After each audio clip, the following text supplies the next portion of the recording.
Greetings, Earthlings, and welcome to another episode of the Gaming Aroma podcast, video game chat fueled by coffee, here on this fine, drizzly Sunday morning. How are you all? How are you doing? What's going on and all that? I'm back for another episode. My last episode was a midweek one. It was the Halloween special. Which is one of my most listened to / watched episodes yet. So thanks for that, everybody who listened to and watched it. It's not Halloween anymore. Halloween is over. The festive season approaches. And it's nearly Christmas. Yeah. I've kind of been dealing with Christmas for quite a while because of work. And we have Christmas events. So I've had like Christmas on the brain for ages, but now I can actually feel, the reality. The reality is setting in. Everywhere you go is about Christmas. And I'm fine with it. I like Christmas. I think it is a good time of year. I do have stuff going on in life that kind of has to come first before Christmas, and that is my wife's birthday, my son's birthday, my wife and I's anniversary. There's loads of stuff between now and early December, and then I can kind of start thinking about Christmas at home. But yeah, so this isn't a festive episode. I'll probably do a festive special, right? Best video games with Christmas. I already know what's going to win that, and I'm not going to say it now. But yeah, no, I'm definitely going to do that Christmas special of Gaming Aroma. But yes, what do you think about Christmas? Let me know. Do you hate it? Do you love it? Yeah, as I said, it's a bit of a drizzly, crappy Sunday morning here in the south of England. But, more excuse and more reason to stay inside and record a podcast. I have had my first mince pie as well. And not only have I had my first mince pie, I think I haven't had 3. I've had 2. Just 2. I went to Greggs yesterday, and obviously their Halloween and autumn menu has switched over now to the festive and Christmas menu. Which I'm very excited about. I'm a Greggs convert. It never used to be somewhere that I would go. I don't know why. I think I just had this perception of it that it was basically the McDonald's of bakeries. And I've kind of come to realise that that's not actually the case. Also, speaking to my buddy Lou, of 2 Carrots fame, I'm sure I'm not imagining this, and I know he listens to this show, but he used to work at Greggs, I think, or he knew somebody that worked at Greggs, and he has nothing but good things to say about it, particularly their hygiene protocols and all that, so he can't recommend it enough. And I know that he was obsessed with Greggs for a long time. It wasn't really until a few months ago this year and that I started to go to Greggs regularly, and I discovered that their large coffee was £2.50, and not only was it £2.50, which is like £1 cheaper at least than everywhere else, like £1.50 cheaper, it's actually really good coffee. It's not like you go to McDonald's and get a cheap coffee and it's shit.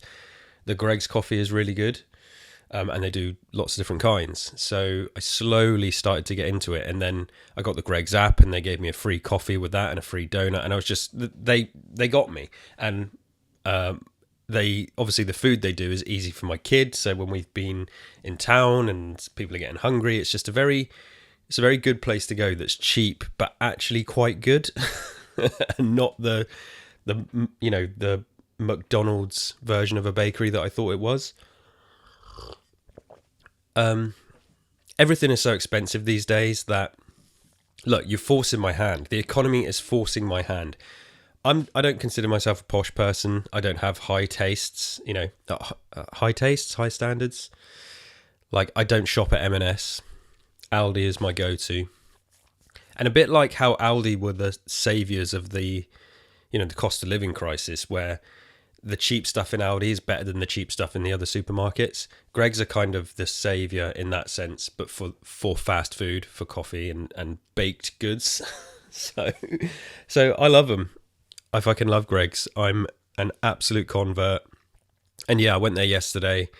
First festive bake of the year. Took a photo of the coffee menu for my wife, because obviously you can have like gingerbread and, you know, all these other flavours. Let's see, what did I... I will open my phone now and have a look, because I knew she'd want to know.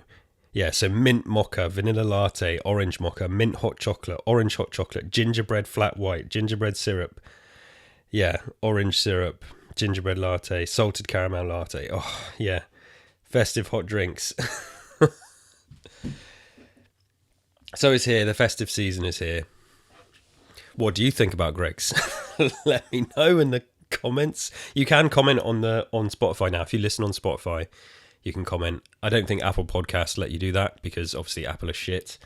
That's hyperbolic. Apple are not shit. But it's really disappointing that there's not an easy way to comment. Leave me a review on Apple Podcasts. Tell me how much you hate me. I love to read stuff like that. But yes, video games. What's going on? There's quite a few things going on. There's loads of stuff going on, but this isn't really going to be a bumper news episode. There was a couple of things I wanted to touch on, but then one of the news headlines is the thing that leads into my gameplay section and what I've been playing. So I kind of linked the two together. Firstly, though, there was a piece of news that maybe like loads of people listening to this will not care about, but I care about it because I'm sure it's come up on this show before how much I am a huge fan of Metal Gear Solid 3. And here we go. Where's my article from VGC? After 20 years, Metal Gear Solid 3's Eva actor reveals her identity. So anyone who was a fan of this game knows that since the game launched, there was this, I was going to say conspiracy, that's the wrong word. There was just a mystery about who the voice actor was for Eva in the game, because a pseudonym, Suzetta Monet, was used in the game's original credits. And there was like years of guessing like who it is, and David Hayter would say like he knew who it was, but out of respect for her, he would never reveal it. And I can't remember who some of the people like guessed it was over the years. I forget now, because this is not something I've looked at for a long time. I remember in the years post the game, sort of the first 10 years, it was something that I would always read about online and people guessing, and you know, YouTubers and stuff that I would watch videos about, they'd talk about it, but no one knew. And so I'm going to read this article here. 20 years after its original release, Konami has confirmed that the character Evil in Metal Gear Solid 3 was voiced by the Little Mermaid actor Jodie Benson. In a newly released episode of Konami's Metal Gear Solid Legacy series, the publisher finally put 2 decades of internet speculation to rest by confirming that Benson voiced the character in the original game and that she'll return for the forthcoming remake. Now, this thing where it says they will return, I think this is a bit cheeky, because as far as I'm aware, nobody is recording new lines for this remake. They're just reusing the old audio, as far as I'm aware. I could be wrong. Benson is best known for lending her voice to Ariel, the protagonist of the Disney film The Little Mermaid. In the original game, Eva's voice actor is listed as Suzetta Monet, which Benson now says was a pseudonym based on her dog at the time. In the video, Benson claims that due to other projects she was involved in at the time, which were aimed at a family audience, it was suggested to her that she may not have wanted her real name attached to the game due to the adult themes it deals with. Various projects I'm associated with in my career, they're sort of family-based, children-based things. So it was actually Chris Zimmerman Salter that sat me down and said, maybe we have to change your name, she explained. Chris Zimmerman Salter served as the English voice director on several Metal Gear Solid games. The remake of the game will largely use the game's original audio recordings, but in the video, Benson, alongside Snake voice actor David Hayter, made reference to recording some additional dialogue. How that will manifest in the game is unknown. There we go. I'm learning on the fly. I'm learning as I read the news. So that's cool. I can't remember if there was like deleted scenes that ever made their way to the internet, or rumours of deleted scenes. Maybe it's stuff like that. VGC recently got the chance to play Metal Gear Solid Delta Snake Eater, Konami's remake of the third game. In our preview, we wrote, if Metal Gear Solid Delta... God, I need to learn how to speak. And I know that's come up on this show before. It's early on Sunday morning. Give me a break.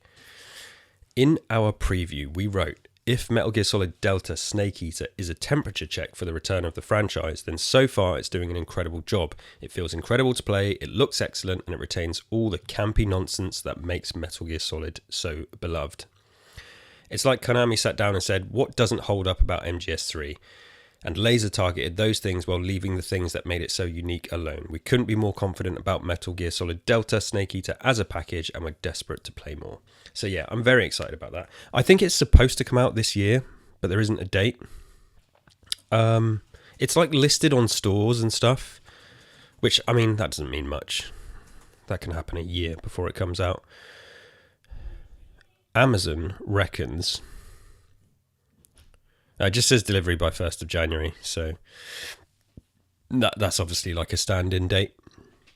But yeah, so this news is, it's really cool. It's surprising. I don't remember Jodie Benson ever being a name that was thrown around, and it's so weird because now I know this, and now I hear Eva's voice. It's kind of like, oh, yeah, of course.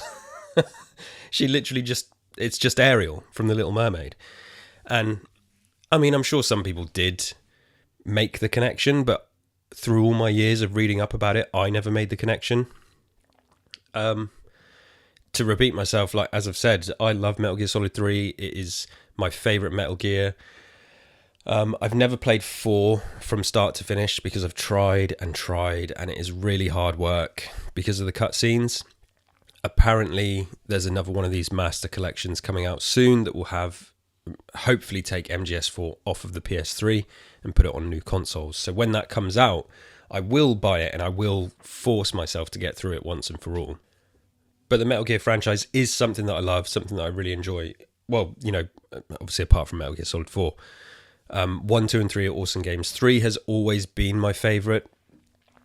5 has incredible gameplay. 5 has the best gameplay, just the story's not kind of up to scratch and it's unfinished as well. But 3, I don't know, I think 3 came at the perfect time. It kind of took some of the ropiness of the gameplay of 2 and refined it. And some of the weird, like 2's story is awesome and it's so weird and it's so special. 3 is probably a bit more accessible and it's just kind of the more classic, it throws about 1 million James Bond references at you throughout the game. And I'm not even a big James Bond fan, but the espionage stuff and the spy in the 60s type deal. All of that. Yeah, 3 is more accessible and it's a bit more sort of genre leaning, if you like, whereas 2 is just batshit. And 1 is kind of more action movie with a bit of batshit. Yeah, 3 is awesome. I love 3. And I played through it again this year when the Master Collection came out. I didn't actually buy that Master Collection because there was an issue. I wanted to pick up the physical version.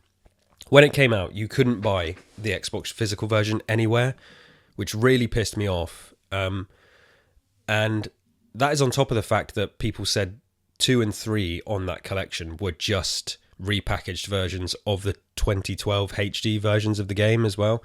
So I didn't bother getting it. I just I got MGS1 digitally on my Xbox, and then I rebought a physical version of the HD collection of 2 and 3 and Peace Walker from 2012, and then replayed through MGS3 on that. Did like a speed run on it, and I love it. I'm very interested to see what they do with this remake. My first reaction to seeing it when they announced it was like, oh my god, I can't fucking believe it. One of my favourite games ever is being remade. And I'm happy with that. Like, I know some people are very anti-remake. I'm fine with it. Like, the original still exists. I'm fine to see video games, unlike movies, often call for a remake, and a remake can be welcomed because of quality of life stuff and because of graphical enhancements. Like, it can bring something new to the game. So yeah, I was all for it. But then as time went on and I realized, okay, they're just reusing the old voice track and stuff, it felt like maybe this is less of a like full throttle remake and more just a bit of a graphical update cash grab, which was sort of floating around in my mind. David Hayter is heavily involved in the promotion of this, which is really funny because he obviously fell out with Konami. Well, I think he fell out with Kojima specifically because obviously Kojima is the one who recast him. One of the biggest mistakes of Kojima's career, casting Kiefer Sutherland in MGS5 over David Hayter. I'm kind of never going to forgive him for that. And I remember seeing interviews with David Hayter at the time saying that he has that kind of how blindsided he was by it and he didn't really understand it. I don't think he didn't play MGS5 until quite recently. So I guess he sort of fell out with Kojima and Konami. But then obviously this is coming out and he has no problem getting involved. He's been over a few videos about it, promoting it online. Obviously they're paying him a lot of money, but yeah, I guess maybe he's confirmed here that they've talked about doing, what was the line? They've talked about doing some extra dialogue. So that's really interesting. And there is a part of me that's like, well, if David Hayter's on board, then I'm on board, really. So yeah, this is really cool news that Jodie Benson has been revealed as the voice actress after all these years. She's fantastic in the game. Eva is a bit of a funny character, but you know, this isn't an MGS3 deep dive. Save that for another day. But yeah, cool news. It's like one of those, the video game industry has quite a lot of these. I don't know why this makes me think of the E.T. thing, the story, the big conspiracy theory that then turned out to be true. But there is often a lot of secrecy in gaming, and there still is to this day. I don't know why that is. There's a lot of proprietary software and stuff involved, and proprietary hardware involved in gaming. So it's a bit like when a football team doesn't want videos of their training to get out to other clubs because they'll know how to compete with them. Maybe. Just video games are so secretive, and I mean, this makes sense. Like she's like, yeah, I'm a kind of a kid's voice actor and I don't really want to be associated with this, so that's fine. I completely get it. But it is cool that after all these years it's finally been revealed. Very excited and intrigued to see more about Metal Gear Solid Delta Snake Eater. That is an absolute mouthful. But I'll be there when it launches. Day one. Interested to see more. Right, two other news things. One of them is one that leads into my gameplay. This is just a quick one. Switch 2 will be backwards compatible with the Switch. Nintendo has confirmed that successor to the Nintendo Switch will be backward compatible with the Nintendo Switch. In a post on X, a message from Nintendo President Shintaro Furukawa also announced that further information about the successor to the Nintendo Switch would come would come at a later date. This is Furukawa. The message reads, I love this so much. I mean, it's the Japanese thing. Like, their messages like this announcing who it is speaking. Please look forward to this stuff that they say. Yeah, this is Furukawa, the message reads. At today's corporate management policy briefing, we announced the Nintendo Switch software will also be playable on the successor to the Nintendo Switch. Nintendo Switch Online will be available to the successor on the successor to the Nintendo Switch as well. Further information about the successor to the Nintendo Switch, including its compatibility with Nintendo Switch, will be announced at a later date. Now, Nintendo, we all know what you're like. You're very tricksy. What does this actually mean? Does this mean the cartridges are going to fit in to the new Nintendo Switch? Yet to be revealed. It says more details about the compatibility yet to be revealed. So I guess that's like the Joy-Cons as well. I mean, they have to do it. That, the huge amount of physical library is one thing. This is what I mean, though. How is this going to work? Because we're in the digital age where people have massive digital libraries. If you bring out a new console and people can't play like the 500 games that they've bought on this new console, they're going to be really pissed off. However, this is Nintendo, and I wouldn't put it past them. But digitally, yes, I can see that working. Are they going to care about the cartridges? The hardware of the Switch is so kind of locked to its time, from what I understand. Are there going to be 2 slots like there were with the original DS? I mean, that's one way they could do it. You effectively pack in... This is how backwards compatibility was done, I think, across the board. Like when the PS3 came out, it basically had a PS2 inside it, which is why it was so fucking big, because that was the only way they could do backwards compatibility. And it's why the later models of the PS3 don't play PS1 and PS2 games. And so Nintendo did it obviously with... I think the Wii had like a GameCube inside it as well. And the Wii is quite slim. You know, it was, I guess, easier to bring the size down with those consoles, but...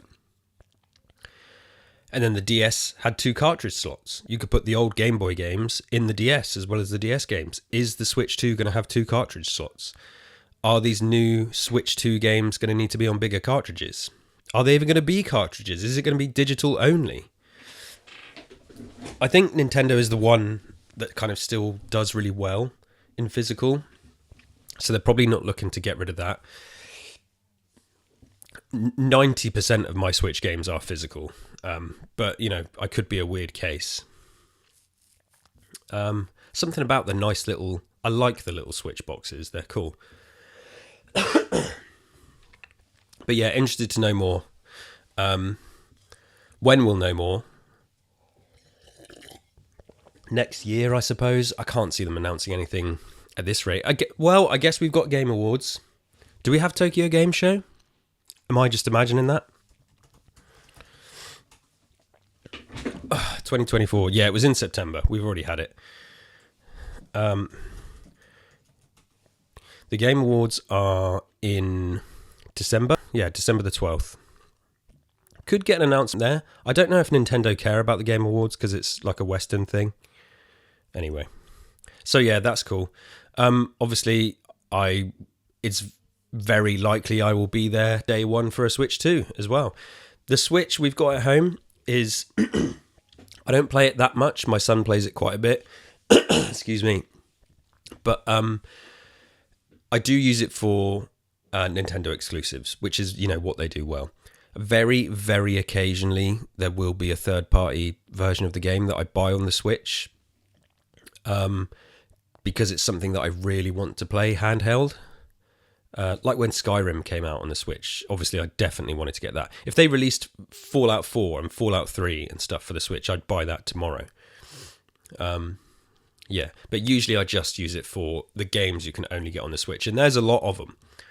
It's a device that's worth having because of how many good games there are. But all the other games I just get on my Xbox. Switch 2. Stay tuned. Right. News item number 3. This is a big one. He's coming up again for the second time in this podcast. Hideo Kojima's Death Stranding is now available for Xbox in a surprise release. Kojima Productions' Death Stranding is now available for Xbox Series X and S in a surprise release. The developer announced the Xbox version in a social media post on Thursday and confirmed it will be available at a 50% discount for a limited time, which means it costs just $19.99 in the US and £17.49 in the UK. The announcement was made as the clock ticked midnight in Japan, marking exactly 5 years since Death Stranding was first released for PlayStation 4, which could suggest that an exclusivity agreement expired. According to the game's Xbox page, Death Stranding includes support for Xbox achievements, cloud saves, play anywhere, which is fantastic, as well as the director's cut features such as photo mode, ultra-wide monitor support, and more. So yeah, big news, big news. I couldn't believe this when this dropped. Now, when you think about it, it is very believable. This was never a first-party game. It was published by Sony, developed by 505 Games, right? Am I being ridiculous? Death Stranding. I'm supposed to know what I'm talking about here. Well, no, so, okay, developed by Kojima Productions, of course. So he basically took his studio from inside Konami, I guess, and became independent. But published by Sony and 505. So obviously I think Sony stepped in and got this exclusivity. So when you think about it, it's like, yeah, it's Kojima. Like, I don't think he's doing anything exclusive these days. There's that weird Xbox Cloud thing that he's doing, but, who's to say that even that's going to be exclusive forever? So, but obviously this is one of those things, right? When this happens, something like this drops and nobody knew anything about it, it just makes me laugh at those leakers and insiders online. All these people on social media that, claim to have inside... some of them do. So of course, some of them have inside sources. No one talked about this. It's like when Gears E-Day launched, no one knew about that. And I love the surprise. Can we have more of this, please? Like, just going about my day on whatever it was, Thursday, and just seeing it trickle in, Death Stranding now on Xbox. You think it's like there's so much like fake stuff online these days where people they mock up artwork and stuff like that and mock up box artwork. I've done it for Gears Intel in some of the content where we're like, should it be on PS5, and I made Gears of War on a PlayStation 5 box, like a PlayStation 5 game case. But I wasn't trying to trick anyone. It was just for a thumbnail. But that's what I just thought it was. And then it's like, no, it actually is on Xbox. And I kind of couldn't believe it. And I was blindsided. And to see that it was less than 20 quid, that was an instant purchase for me. I've heard about Death Stranding a lot. I've heard that, before I get to my thoughts on the game. So yeah, but as I say, I'm very happy that this was a surprise. And I want more of this. Leak and insider culture really pisses me off. I actually kind of hate it, to be honest. And I hate it with games. I hate it with movies, where you just hear about stuff so far in advance that you don't know what to believe. People, farm for engagement based off rumours that turn to be absolutely nothing. Yeah, there's like a million things wrong with it. But for them to kind of keep an Xbox developed version protected for, under wraps for this long, and for it to not get out and to just shadow drop it like this is, yeah, well done to everybody involved. And as the article says, it does suggest that this was always just a timed exclusivity thing. But that has never come up in the past about Death Stranding. It's always just considered like, oh, it's a PlayStation exclusive, that's it. Now, of course, it came to PC, and it was on Xbox Game Pass on PC. But that's not really the same thing. PlayStation games go to PC all the time. But to hear that this was likely just an exclusivity deal just makes me think, well, okay, Death Stranding 2. That's going to be on Xbox at some point as well. And it's just nice to see this stuff loosening up a little bit. I don't think we're going to see Spider-Man or God of War or Horizon on Xbox anytime soon, if ever, to be honest. In the same way that, earlier in the year when people kind of lost their minds about the Xbox exclusives going to PlayStation, there's still, those games that were being made, you can see why, those games that were made to go over to PlayStation, you could see why it would happen. None of them were what I would call Xbox flagship. Now, Sea of Thieves, you could say is, I suppose, but even that's Rare, right? That's Rare Studios, and it's, I don't think Halo or Forza or Gears of War is going to be on PlayStation anytime soon, if ever. I think putting Halo the Master Chief Collection on PlayStation should be done tomorrow. I think it's crazy that it's not. I don't think anyone else is buying an Xbox for that, because they've either already got it or they don't care. I think putting the new Halo on PlayStation is probably something that shouldn't happen. You want to keep some allure to your platform. Exclusivity is a funny thing. Timed exclusivity I'm kind of fine with, to a degree, depending on what game it is and what studio it is. I think if if Sony Studios are making something or Xbox Studios are making something for them, cool, yeah, make it exclusive. If it's like a third-party exclusivity deal that's just kept off the other platform, that's what I'm not a fan of. And that's kind of what's happened here. But now, obviously, the 5 years is up, the agreement that they had is over, and it's out. And so that's just a positive sign for things like Death Stranding 2 and, Silent Hill 2, which says, I think it was confirmed when it released, not when it released, when it was revealed that it was a 12-month exclusivity. That's never been a secret. It's annoying, but I'm fine to wait for it. I forgot the point I was trying to make. That's what happens when I just talk nonsense. It's just good to see the exclusivity loosening up. I don't think we're going to see the flagship franchises on either platform jump over just yet, but I could be wrong. Stranger things have happened, and the games industry is in a weird place. So Death Stranding, what do I think about it? It is what I've been playing. Okay, actually, first, before I get to Death Stranding, when I talked about Alan Wake on the last episode, I think I've played through Alan Wake 1 5 times since then. I got all the achievements on the Xbox 360 version, and then I just went straight to the remastered version and started popping the achievements on there and doing cleanup. And I would still be playing it every night if it wasn't for the fact that Death Stranding came out. So yeah. So I'd heard a lot about Death Stranding in the past from friends of mine that play it and love it. I've always liked the look of it. I've heard the criticisms of it, that it's just like a walking simulator, package delivery game, Kojima weirdness. But, I think that's something that I wanted to experience and kind of see it for myself. I'm all in for weirdness.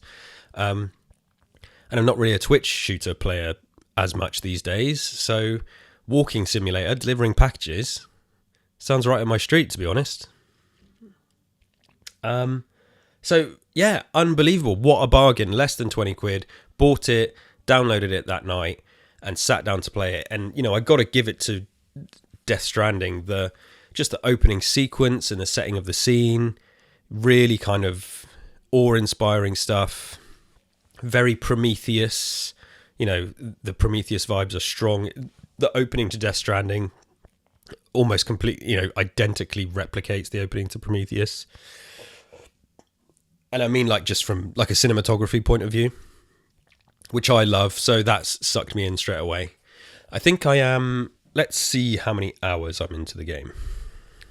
Pop open the old Xbox app on my Android device. Where are we? Death Stranding. Okay, I'm 5 hours and 42 minutes into the game. I think I'm 3 chapters in.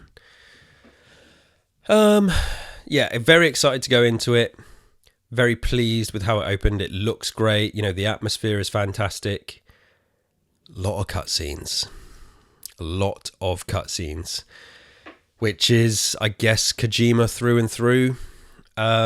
Really annoying because the gameplay, the actual stuff where you're playing, I think is really good.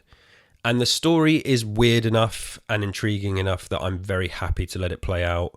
And I want to see where it goes. I've avoided spoilers for Death Stranding. I don't know how I've done that. I've seen clips and things like that, but I have no idea what the story is, where it goes, what it means, or where it ends up. So that's good for me. I'm kind of to experience it, unspoilt 5 years later. But yeah, so of those 5 hours, I think maybe 2 hours of them have been cutscenes so far, which is a bit frustrating. I found myself twiddling my thumbs a little bit and a bit kind of getting a bit pissed off at the game. But that aside, the stuff that I have been playing, the actual package delivery and the exploration and the avoiding of the enemies and this weird collaborative nature where you're online and it's multiplayer, but it's not multiplayer because you never see anybody. That is quite cool. It does stuff that Metal Gear Solid 5 does. This thing that MGS5 did with the the nuclear weapons disarmament, where Kojima kind of wanted players to work together without ever seeing each other to disarm all of the nuclear weapons in the game and make the world nuke free. That's kind of that. This idea of wanting to do multiplayer but through single player is brought over to Death Stranding, where you leave ladders for people and you leave markers and things like that. A bit like Dark Souls does as well. Obviously, you can't leave ladders in Dark Souls, but you can leave messages to people, and you can leave messages in this, messages through little signposts and stuff. You can drop packages off in other players' postbox for them to, I think it's finish the job, right? So like if I find something, I put it in the postbox and another player is going to take it to where it needs to go because I can't take it any further. I think that's how it works. I haven't quite figured that out. So that is awesome. It's obviously less action orientated than something like MGS5, but it plays like MGS5 a lot, the traversal and stuff like that. So, and I really love MGS5, so there's a lot of that here. It's like a slowed down package delivery version of it. If you like. Really weird Kojima stuff in there, which again, it's kind of Marmite sometimes. Sometimes I love it, sometimes I hate it. The stuff where you're in your little private restroom and there's these weird breaking the fourth wall bits where Norman Reedus' character looks at the camera. Where you can take a shit on the toilet. There's an advert for Norman Reedus' motorbike show on AMC. Don't really get that, but it's there. There's no cans of Monster in this version because it is the director's cut, and I guess licensing agreement was over, so it's just Bridges energy drinks. And that's weird. And that's like the Alan Wake doing the Energizer batteries and the Verizon billboards. But Death Stranding did cans of Monster, which is just, talk about taking you out of the world. Anyway. But yeah, and then these weird concepts I'm being introduced to, like the notion of rain that it's like time travel rain. So it rains and it makes things age quicker when it touches them and it passes time. That's really cool. And I still don't really know fully what's going on. Seems like the world ended after some kind of weird event, or I don't want to say aliens, the Death Stranding arrived or whatever it is. I'm still figuring it out. I guess all will become clear, or not, by the end. So yeah, despite annoyingly long cutscenes, what's there is good. Some of it is like, sometimes Kojima does need to be reined in. Like one of the characters is called Die Hard Man, and it's like, all right, I guess he's got other characters like this in the past as well, but I feel like, come on, this is so on the nose. Edge Knot City. Yep, that raised my eyebrows. The whole stuff with the babies and the little tanks, like, weird. Still not really sure how it works. Everyone cries when they plug into them. I love this shit. I do love weirdness, and it's very sci-fi and alien-y. Some of it's a bit like Arrival as well. The movie Arrival. So yeah, I'm early days, but I'm very excited to play more and just very happy that it has arrived to Xbox.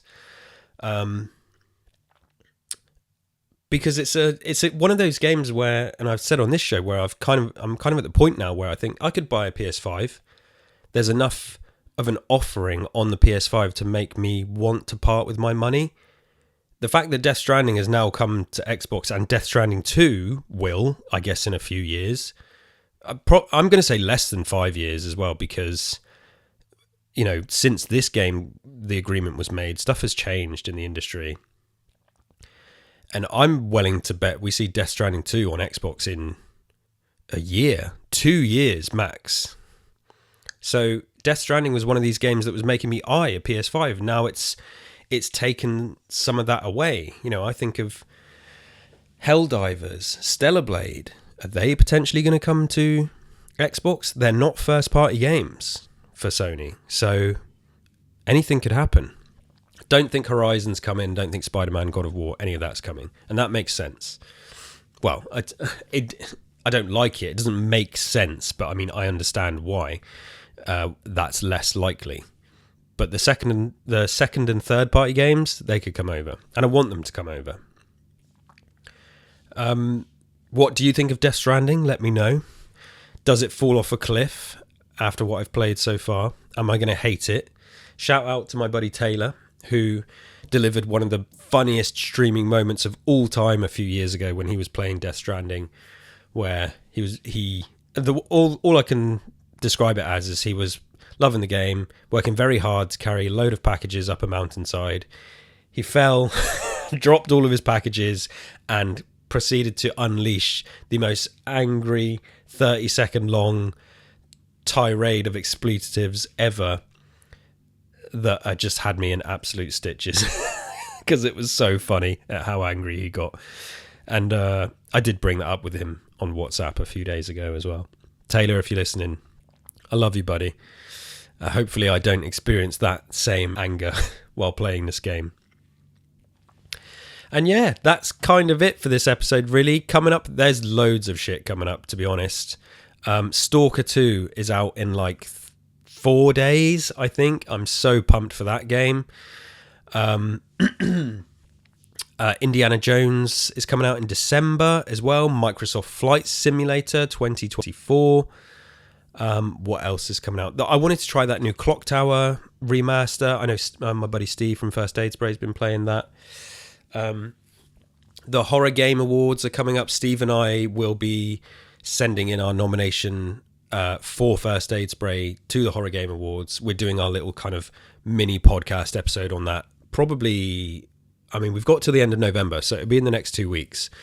I definitely know what I'm going to nominate, but I'm not going to talk about it here. Please check out that episode. I'll post it on, well, no, not Twitter. Did I say on the previous episode? I'm not really using Twitter anymore. I haven't completely made the jump, but I haven't closed down my profile, but I am on Threads at KD_Buck. That's where I'm doing all my posting. Loving it over there. Much nicer. And I'm just using Twitter to finish my 2024 gaming diary and repost podcast links. So I'm using it for the Gears Intel account and the Tapes from the Waste account, but not my personal account. But when me and Steve do this, I will share that out. Come and find it on First Aid Spray's accounts, and I'll share it out on Threads as well. But yeah, this is end of the year season. Lots of gaming. The nights are rolling in. People are playing more games, and there's loads of stuff that I've kind of got in my what do you call? I was going to say rear view. No, just in my line of sight with stuff coming up. So. But yeah, that's it for today. Just wanted to touch on mainly Death Stranding, how happy I am to see it finally come over, and how I'm very intrigued and enjoying what I've played so far, despite those long cutscenes. And yeah, excited for the day I can finally play all those big PlayStation exclusives when they come to Xbox. And there's no exclusives anywhere. We can dream, right? We can dream. Oh, Power Rangers Rita's Rewind. That's a game that's coming out. I've just seen it on this list here. That's the one that's going to do for Power Rangers what Shredder's Revenge did for Turtles, right? Very excited to play that. Yeah, that's it. Please like the podcast, subscribe on your podcast platform of choice, leave a review, leave me a comment, get involved. And yeah, come and follow me on Threads, KD_Buck. And I will see you next time for some more gaming chat fueled by coffee. Today's coffee was just the salted caramel one again, in case anyone was wondering. Oh, I am going to do a Game of the Year episode as well, which will be probably like a month from now. We'll see. Well, I've got to play Indiana Jones first, right? So it'll be after that comes out. Yes, stay safe. Until next time. Bye, bye, bye, bye.